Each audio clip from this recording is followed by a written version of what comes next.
What other advice would you have for a business like us trying to educate and have that kind of business conversation around cybersecurity? Well, I think the main thing is just to, bring forward the digital stewardship. I mean, it's not going to get any easier. It's going to get more complex. There's going to be more involvement in technology in businesses, and a lot of businesses can't afford to run big internal teams to do that stuff.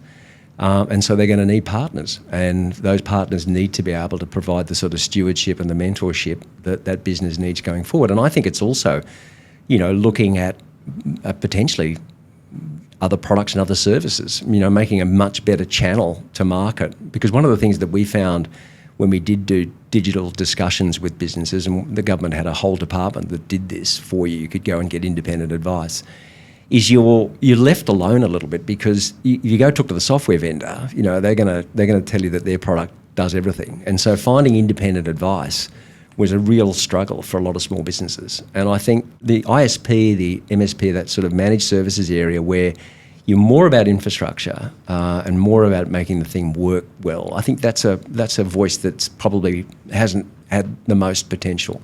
So I'm not saying that you'd put consulting teams on and do that kind of stuff, but I do think that there's a role there for helping businesses understand their digital environment better, and being a voice of reason and a voice of advice there, not a zealot that's trying to sell a particular platform.